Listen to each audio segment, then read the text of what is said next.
warahmatullahi wabarakatuh. Gimana kabarnya teman-teman hari ini?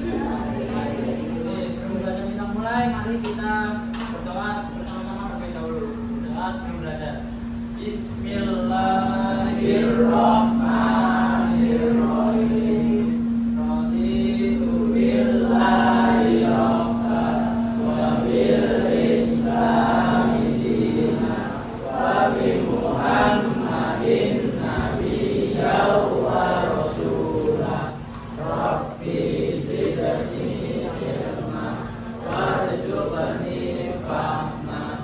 Rabbi ishrah li sadri wa yassir li amri wahlul 'uqdatam min lisani yafqahu qawli. Rahmatika ya arhamar rahimin.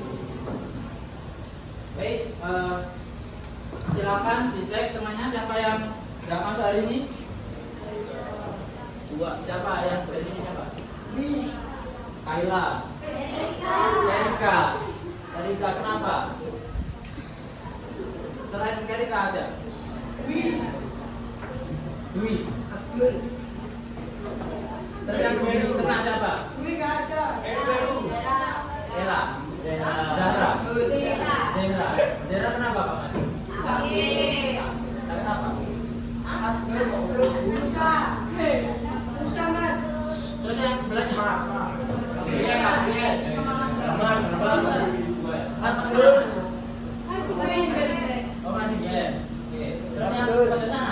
Zaki. Abdul. Zaki. Namanya apa? Mancing. Setruk. Zaki. Pada pembelajaran sebelumnya kita telah belajar tentang fikih, lebih tepatnya hutang piutang dan riba. Coba kita ulas kembali. Hukum hutang apa? Hukumnya apa? Riba. Kalau bayar hutang, kalau hukumnya riba, Jadi untuk sekarang kita akan membahas tentang SKI. SKI lebih tepatnya kontribusi ilmuwan muslim pada masa Bani Abbasiyah untuk peradaban dunia. Nah, tujuan kita belajar pada hari ini yaitu untuk meyakini bahwa perkembangan ilmu pengetahuan pada masa Abbasiyah sebagai bukti nyata agama Islam dilaksanakan dengan benar. Terus yang kedua, menunjukkan perilaku gemar membaca sebagai implementasi dalam meneladani ilmuwan pada masa Abbasiyah. Dan yang terakhir, memahami karya dan riset pengetahuan ilmuwan pada masa Abbasiyah.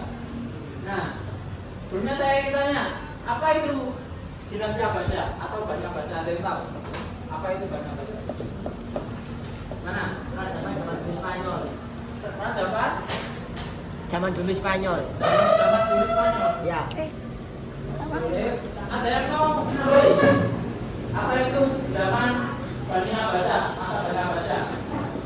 Masa lalu kita belajar. Ayo, setuju. Saya tahu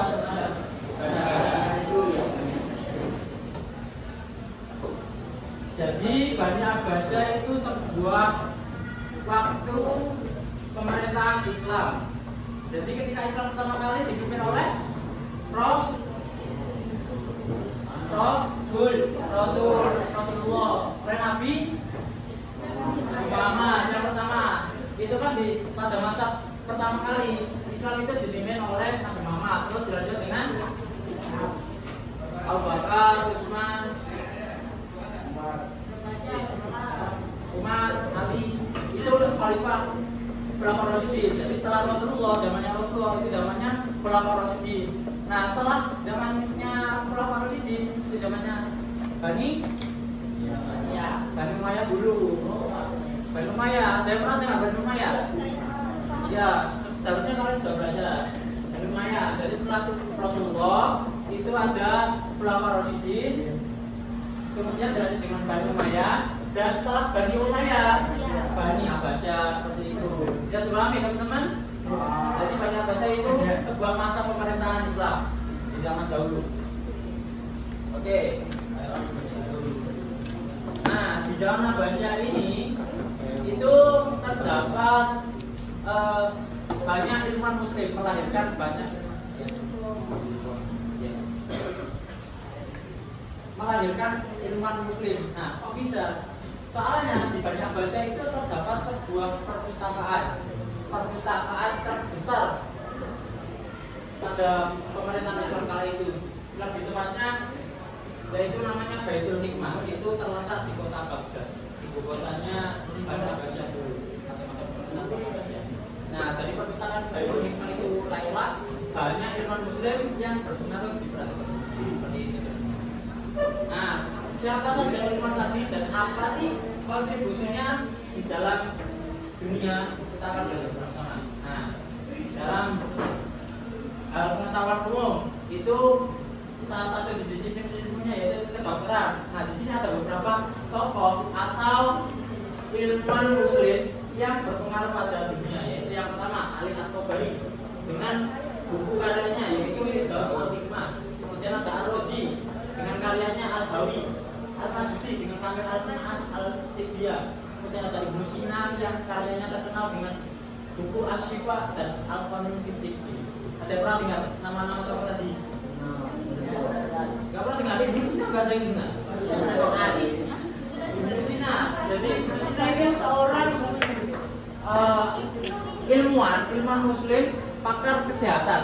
Jadi dia itu seorang dokter, seorang yang ahli dalam hal kesehatan. Bahkan dia sampai mendapat julukan bapak kedokteran modern. Nah, sampai saat ini bukunya Asy-Syifa dan Al-Qanun fi Tibbi itu dijadikan pedoman teori kesehatan yang kita pelajari sampai saat ini oleh mahasiswa seluruh dunia. Jadi saking hebatnya Ibnu Sina, karyanya Ibnu Sina seperti itu. Ada juga dalam hal bidang disiplin ilmu filsafat. Apa itu filsafat? Ada yang tahu? Filsafat apa itu kayak? Nah, Filsafat lebih menekankan pada akal dan logika dalam memahami segala sesuatu. Ada yang punya jawaban lebih ringkas dengan bahasanya lebih cepat. Filsafat apa itu tadi? Apa itu filsafat? ya? Kalian pernah berpikir? Pernah. Nah, filsafat itu berpikir secara mendalam. Seperti itu. Nah, filsuf itu orangnya, orang yang berfilsafat, itu namanya filsuf. Jadi berpikir secara mendalam itulah filsafat. Jadi kalau kalian cuma berpikir itu belum tentu berfilsafat. Tapi kalau kalian berfilsafat sudah pasti berpikir. Seperti itu logikanya. Nah, di sini ada beberapa ilmuwan yaitu Al-Kindi, Al-Farabi dan Ibnu Sina. Kenapa Ibnu Sina? Lagi, ya memang Ibnu Sina itu memang orangnya sangat-sangat amazing. Ya bisa dibilang MVP lah pada zamannya. Nah, bahkan dia itu di dunia barat itu mendapatkan julukan selain bapak kedokteran ya, itu namanya Avicenna. Avicenna itu nama lain dari Ibnu Sina di dunia barat kayak Eropa gitu. Kalau kalian misal, Bimo, julukanmu apa? Julukanmu di rumah? Bimbing. Nah, julukannya kan dia bimbing. Tapi kalau Ibnu Sina itu Avicenna di dunia barat sana.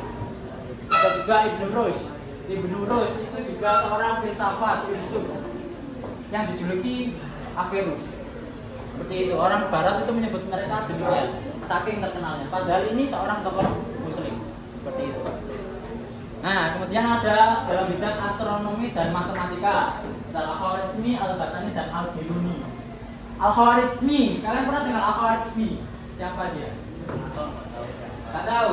Ada yang pernah berpikir bahwasanya kalian pernah belajar matematika, aljabar, algoritma? Nah, kalian tahu siapa yang menciptakan itu? Kalian pernah bertanya nggak siapa sih yang menciptakan hitung-hitungan dan segala ya, pernah berpikir itu? Bukan, itu Isaac Newton, tidak lagi. Nah, yang namanya matematika, maksudnya dalam hal algoritma, aljabar, bahkan penuh angka nol, yang Al-Khwarizmi ini yang kalian pernah pelajari di sekolah. Coba bayangkan kalau nggak ada angka nol, Habis 99 apa? Satu. Itu kalau sudah ada kan nol, diterapkan algoritmi. Kalau nggak ada, ayo. Kan nggak ada kan nol, dulu nggak ada kan nol. Ayo. Namanya kan nol algoritmi ya maksimal. Bahkan algoritma itu diambil dari namanya al-khawarizmi. Coba kalian samakan. Algoritma. Hampir sama dengan ini. Ya kan? Ya ini namanya algoritma. Nah, penemuan algoritma. Dalam ilmuwan muslim pada zaman Bani Abbasiyah bisa menemukan disiplin ilmu dalam hal astronomi dan matematika seperti itu. Dan masih banyak ilmu lainnya seperti ilmu politik, ilmu kimia, ilmu fisika, biologi, banyak yang tidak tersebutkan di buku. Seperti itu. Sampai sini ada yang bingung kan? Ada yang tanya?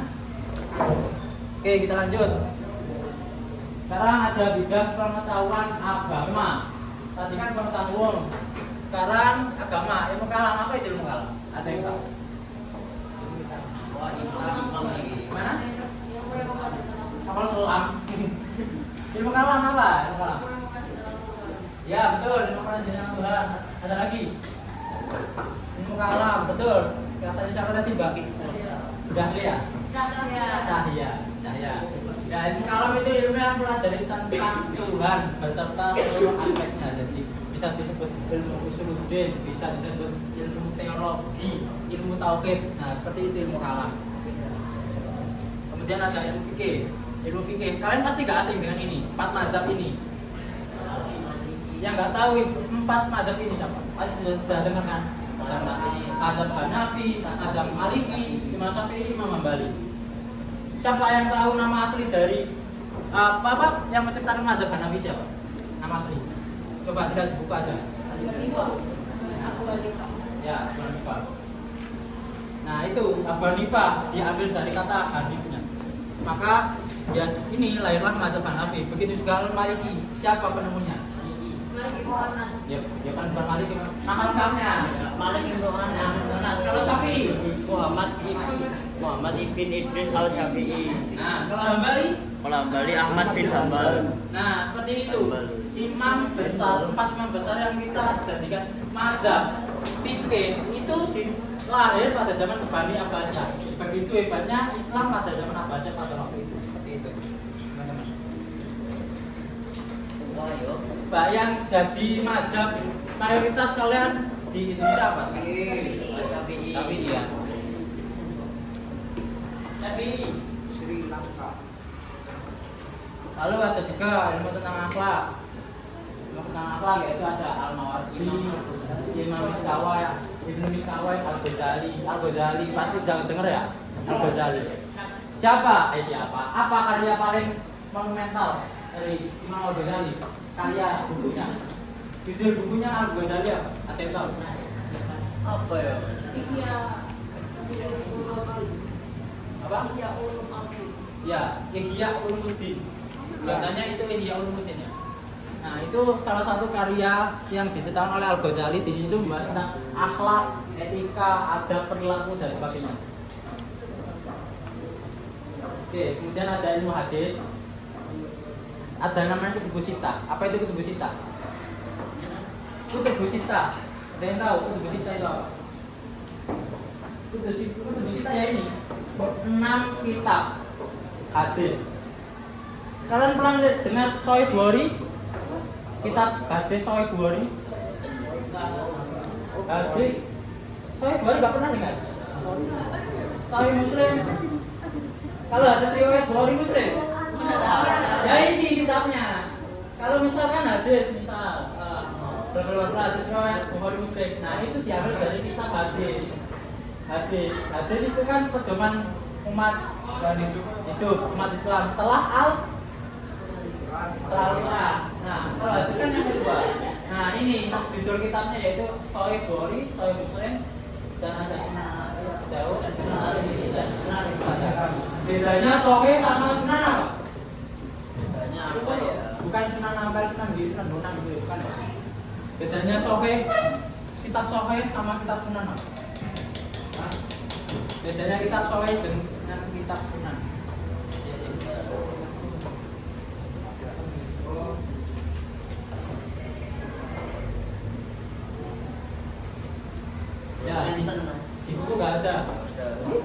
kalau di Sahih, di kitab Sahih itu memuat hadis-hadis yang sahih. Apa itu sahih? Kalian tahu sahih nggak? Hadis yang sudah pasti benar, sudah pasti perkataan Rasulullah yang bersanad, yang asli. Itu semuanya dimuat di dalam kitab sahih, yaitu Sahih Bukhari dan Muslim. Kalau sunan itu belum tentu sahih. Jadi ada namanya hadis dhaif. Hadis dhaif itu hadis yang lemah. Ada yang bilang iya, ada yang bilang enggak. Seperti itu. Di kitab sunan seperti itu. Dan juga ilmu tafsir. Ilmu tafsir itu ya tafsir dari Al-Quran itu sendiri. Enggak tahu kan ilmu tafsir gimana? Tafsir Al-Quran kayak gimana?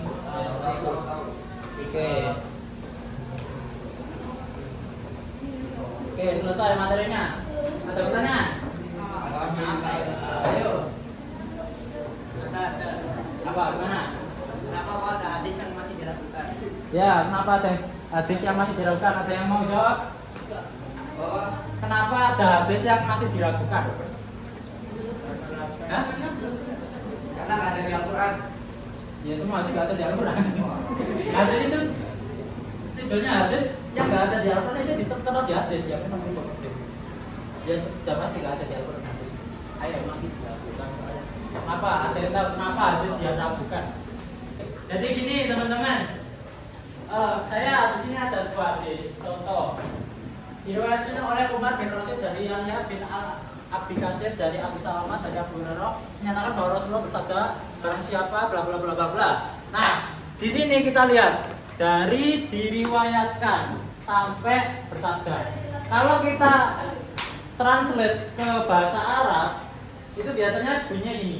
An Umar bin Rasyid, an Yahya bin Abi Kasir, an Abu Salamah, an. Jadi ada an-an-annya. Kalian pernah dengar nggak hadis kalau awalnya ada an-annya?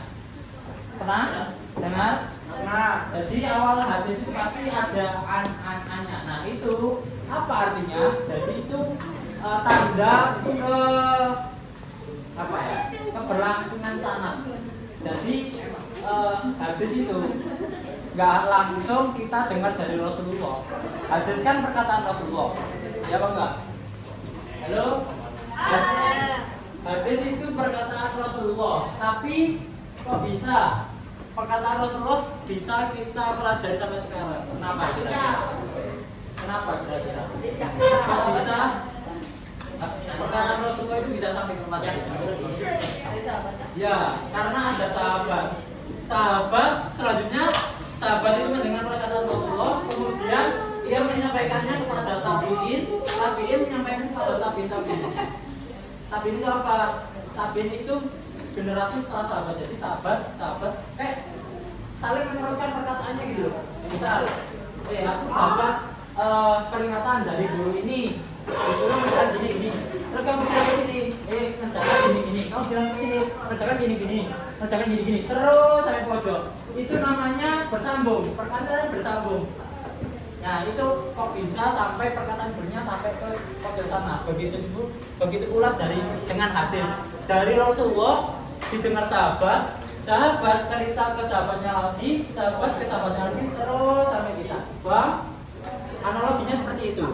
Nah, kenapa kok hadis itu bisa dikatakan lemah, dhaif, diragukan? Itu karena seperti ini teman-teman. Kan ini kan nyambung dari yang pertama dari Umar, kemudian Yahya, kemudian Abu Salamah sampai ke atas sampai Rasulullah. Nah, ini nyambung, tapi tidak semua orang yang mendengar hadis itu dipercaya 100%. Jadi ini bisa kita namakan rawi. Rawi itu orang yang mendengar hadis, orang yang meriwayatkan hadis.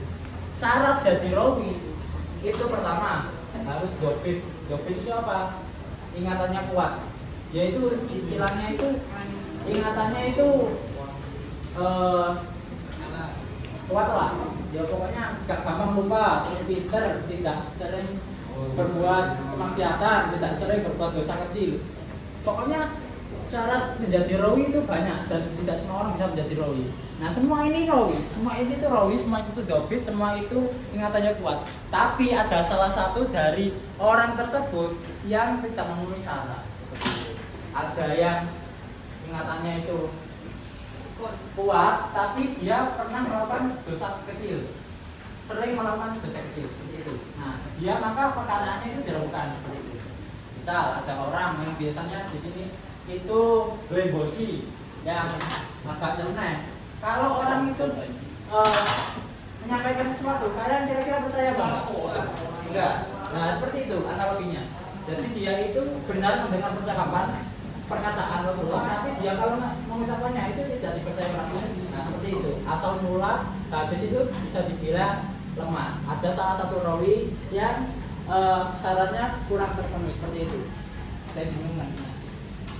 Kenapa? Ya, untuk lebih jelasnya kalian pelajari besok di SMA. Secara umumnya seperti ini. Jadi ilmu hadis itu ada. Dulu saya belajar di SMA di Aliyah seperti itu. Oke, lanjut ke materi. Oh ya, materinya sudah habis. Oke, ada yang tanyakan lagi selain tadi terkait materi? Materi apa tadi? Ya, ada yang ditanyakan terkait ilmuwan pada zaman saya baca. Kalau nggak ada, kita bikin kelompok. Kalau satu daerah gimana? Ya. Satu daerah ya. Oke, satu daerah ya. Oke, jadi setelah ini saya ada LKPD. Nanti silakan dikerjakan per kelompok. Gampang kok, insya Allah LKPD-nya dalam bentuk teka-teki silang TTS. Jadi bisa dikerjakan sesuai kelompok. Oke?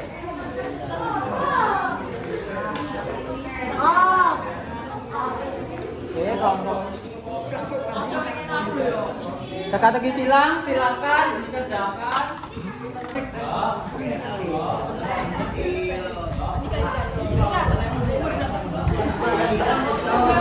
Ini kawan mencolok. Jadi ini sampai rain nih, Mbak.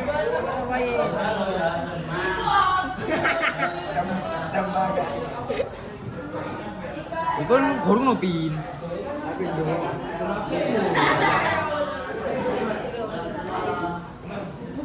Eka Putra tuh dicampur atau gimana? Eka Putra.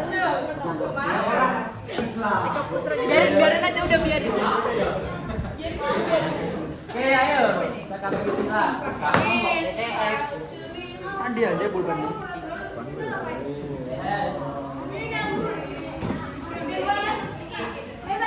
Oh, iki loh.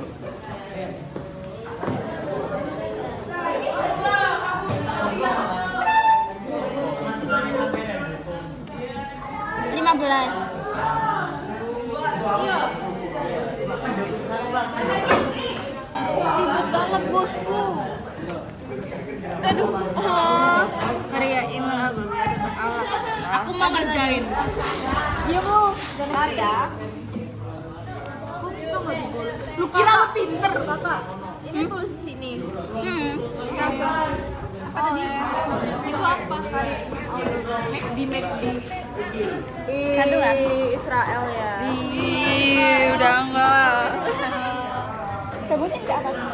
Ini kan? Ya. Kok ibu? Ya kan, kakak. Ya kan. Cantik Tahu banget. ya. Malu. Enggak dong. Jadi kerjakan. Ini nggak apa-apa kan aku pakai. Kerjakan. Love you. Tuh. Kerja. Ayo kerjakan. Cepetan dulu kerja. Kan sudah dibilang. Dari pertanyaannya apa aja?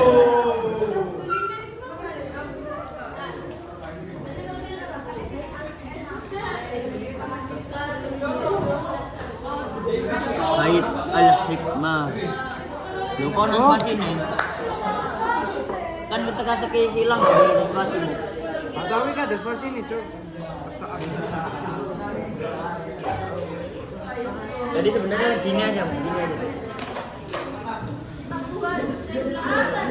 Misal, kamu ini saling siap ini. Ya Allah, iya itu masih. Bayi Saya kan. tentang akhlak adalah Mana tes sih?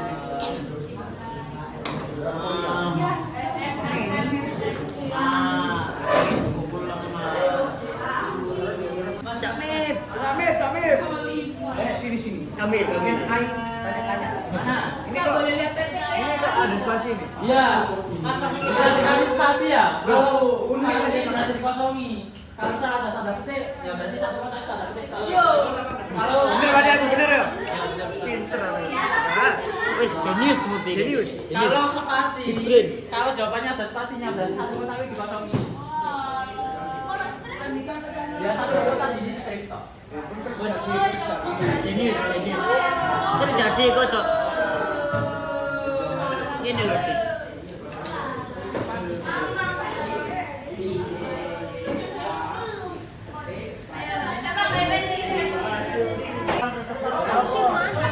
Tafsir pas berapa?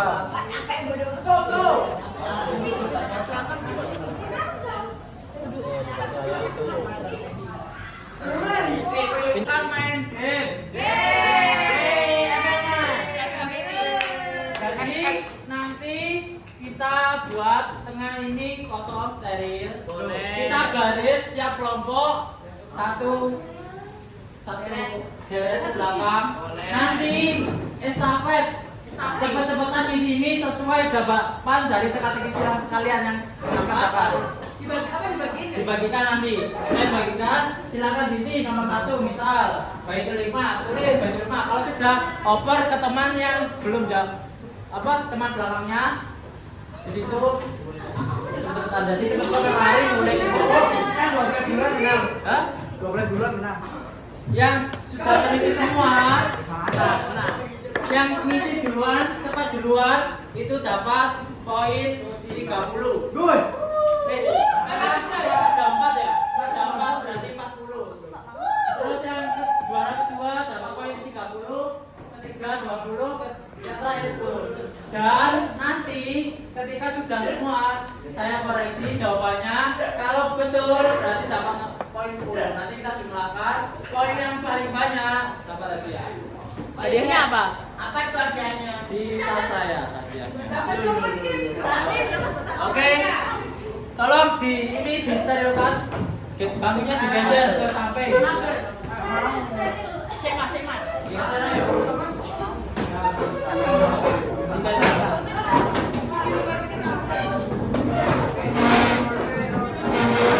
Aku nomor 1 ya. Dari tim nomor 1. Oke, baris. Baris satu.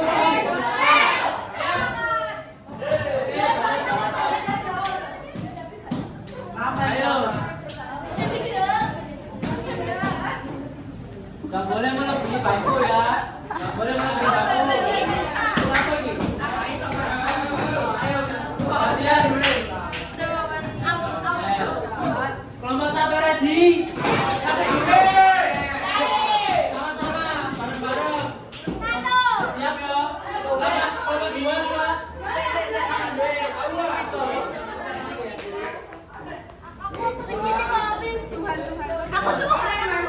Mas, serat-serat atas nggak usah kan? Kayak ini kan ada serat-serat. 1, 2, 3, 4 sudah semuanya. Oke, kita mulai. Hitungan ketiga.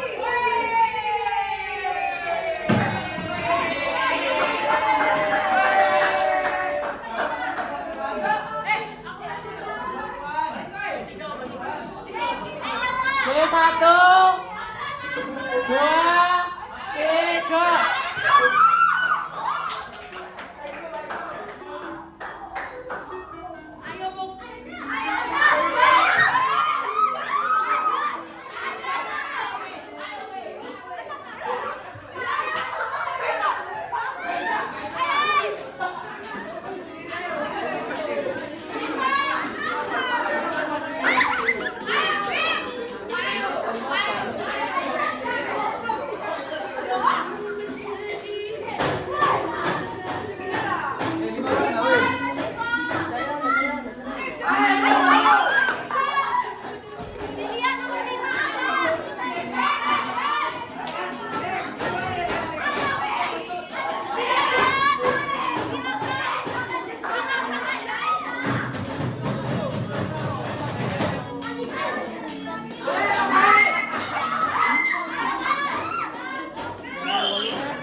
pertama tadi siapa?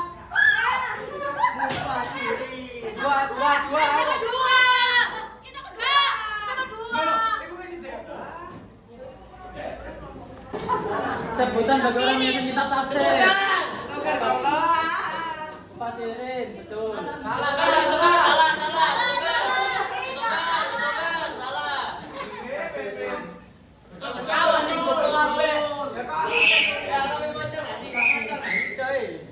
Sebutan bagi orang yang penemu algoritma algoritmi, betul. Algoritmi. 11 alat observasi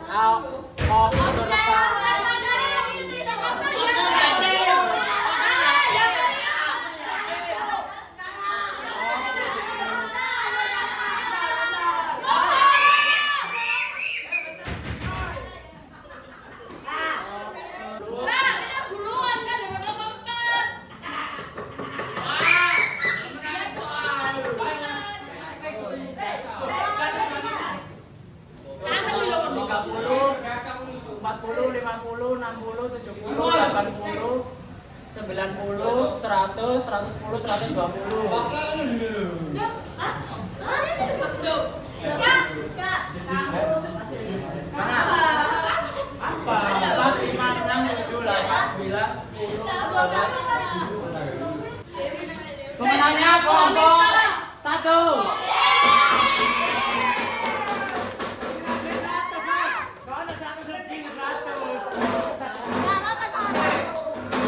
Kelompok 1 silakan maju. Kelompok 1 silakan maju.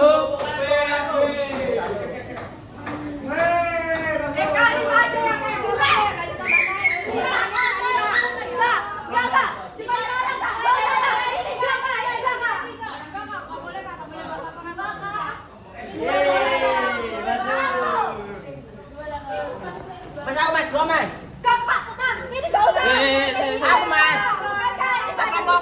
Ikut maju.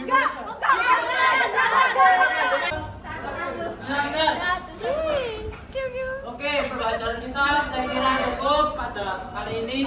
Selanjutnya kita akan memahami materi dengan teman-teman selanjutnya. Oke, mari kita tutup dengan kafaratul majelis. Subhanallahumma wa bihamdika asyhadu an la ilaha illa anta astaghfiruka wa atubu ilaik. Wassalamualaikum warahmatullahi wabarakatuh. Waalaikumsalam warahmatullahi wabarakatuh.